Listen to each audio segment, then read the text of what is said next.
জাতীয় সংবাদ। ঈদুল আজহার টানা 10 দিনের ছুটি শেষে রবিবার খুলছে অফিস আদালত। ঈদের ছুটি শেষে কর্মস্থলে যোগ দিতে ঢাকায় ফিরতে শুরু করেছেন মানুষ। আজ ঢাকায় ফিরতে রাস্তায় মানুষের ঢল নেমেছে। এবারের ঈদ উদযাপিত হয় গত 7 জুন। ঈদের টানা 10 দিনের ছুটি শুরু হয় গত 5 জুন। গত 6 মে উপদেষ্টা পরিষদের বৈঠকে টানা 10 দিন ছুটির সিদ্ধান্ত হয়।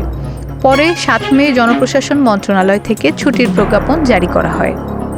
অন্তর্বর্তী সরকারের স্বরাষ্ট্র উপদেষ্টা লেফটেন্যান্ট জেনারেল জাহাঙ্গীর আলম চৌধুরী বলেছেন, মাঠ পর্যায়ের পুলিশের কাছে রাইফেলের মতো অস্ত্র থাকলেও ভারী মারণাস্ত্র থাকবে না বলে জানিয়েছেন। আজ সকাল 11টায় রাজধানীতে আর্মড পুলিশ ব্যাটালিয়নের সদর দপ্তর পরিদর্শন করেন স্বরাষ্ট্র উপদেষ্টা। এরপর র্যাবের এক কার্যালয় পরিদর্শনে যাওয়ার আগে সাংবাদিকদের তিনি এসব কথা বলেন।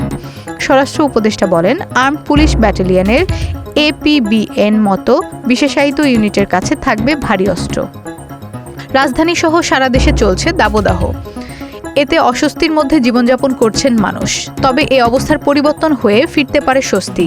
আগামী রবিবার থেকে টানা বৃষ্টি হতে পারে বলে জানিয়েছে আবহাওয়া অধিদপ্তর।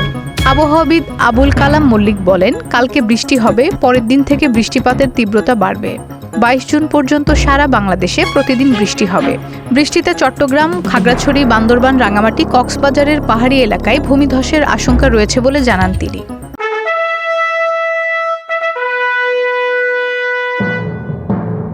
রাজনীতির সংবাদ। লন্ডনে অন্তর্বর্তী সরকারের প্রধান উপদেষ্টা অধ্যাপক ডক্টর মোহাম্মদ ইউনূস ও বাংলাদেশ জাতীয়তাবাদী দল বিএনপির ভারপ্রাপ্ত চেয়ারম্যান তারেক রহমানের বৈঠক বাংলাদেশে স্বস্তি ফিরিয়ে এনেছে বলে মন্তব্য করেছেন দলটির ভাইস চেয়ারম্যান শামসুজ্জামান দুদু।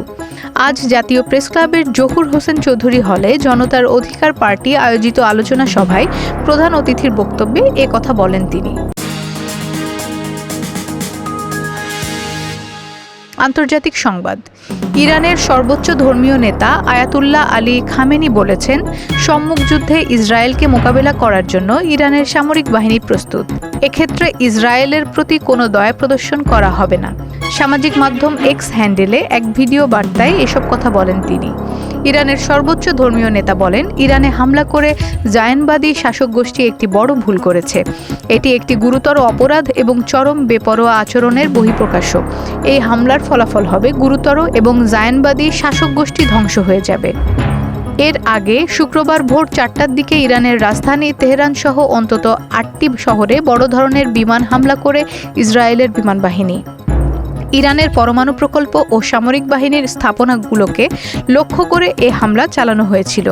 পরে পাল্টা হামলা চালায় তেহরান। তথ্য প্রযুক্তির সংবাদ। বিশ্বের জনপ্রিয় ভিডিও প্ল্যাটফর্ম ইউটিউব সম্প্রতি কন্টেন্ট নিয়ন্ত্রণ নীতিমালায় বড় ধরনের পরিবর্তন এনেছে প্রতিষ্ঠানটি। এখন থেকে কোনো ভিডিও ইউটিউবের নিয়ম লঙ্ঘন করলেও যদি সেটি জনস্বার্থে গুরুত্বপূর্ণ বিবেচিত হয় তবে সেটি না সরানোর নির্দেশ দেওয়া হয়েছে রিভিউয়ারদের। নিউ ইয়র্ক টাইমসের এক প্রতিবেদনে বলা হয়, ইউটিউব গত ডিসেম্বরে তাদের অভ্যন্তরীণ নির্দেশনায় নতুন এই নীতিমালা যুক্ত করেছে, যেখানে বলা হয় কোনো ভিডিওর অর্ধেকের বেশি অংশ যদি কমিউনিটি নির্দেশিকা লঙ্ঘন না করে তাহলে তা ইউটিউব থেকে সরানোর প্রয়োজন নেই। আগে এই সীমা ছিল 1/4। খেলার সংবাদ। ওয়ানডে ফরম্যাটে দীর্ঘদিন ধরে ছন্দহীন বাংলাদেশ। বিশ্বকাপ, বিলাসিতা, চ্যাম্পিয়ন্স ট্রফির হতাশা আর দ্বিপাক্ষিক সিরিজে ভরাডুবি মিলিয়ে ভেঙে পড়েছে দেশের সবচেয়ে সফল সংস্করণটি। এমন সংকটময় সময়ে দায়িত্ব কাঁধে তুলে নিয়েছেন অলরাউন্ডার মেহেদী হাসান মিরাজ। 1 বছরের জন্য দায়িত্ব পেয়েই তিনি জানিয়ে দিলেন এই সময়ের মধ্যেই গোছানো দল চান তিনি। এবছর এখন পর্যন্ত বাংলাদেশের জয় মাত্র 14টি। সর্বশেষ শান্তর অধিনায়কত্বে 13 ম্যাচে জয় মাত্র 4টিতে। আইসিসির র্যাঙ্কিংয়ে নেমে গেছে 10 নম্বরে, যা 2006 সালের পর সর্বনিম্ন। সংস্কৃতি বিনোদন। বলিউডের জনপ্রিয় অভিনেত্রী তামান্না ভাটিয়া নিজের শরীরকে প্রতিদিন ধন্যবাদ জানান।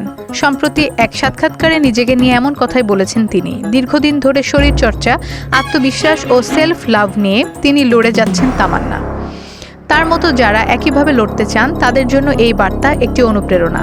তামান্না বলেন, ছোটবেলায় মনে করতাম ছিপছিপে শরীর মানেই সুন্দর, কিন্তু সময়ের সঙ্গে সঙ্গে বুঝতে শিখেছি সৌন্দর্য বা আত্মসম্মান কেবল শরীরের মাপে আটকে থাকে না। তামান্নাকে সম্প্রতি দেখা গেছে সিকান্দার কা মুকদ্দর সিনেমাতে, যেখানে তার সহ অভিনেতা ছিলেন অবিনাশ তিওয়ারি ও জিমি শেরগিল। দর্শক, এই ছিল আজকের নিউজ বাংলাদেশ সংবাদ দিনের শেষে আয়োজন। দেশ বিদেশের প্রতিদিনের সবশেষ সংবাদ জানতে চোখ রাখুন www.newsbangladesh.com এ। লাইক শেয়ার দিয়ে সঙ্গে থাকুন নিউজ বাংলাদেশের ফেসবুক পেজ ও ইউটিউব চ্যানেলে। ভালো থাকুন, সুস্থ থাকুন, আল্লাহ হাফেজ।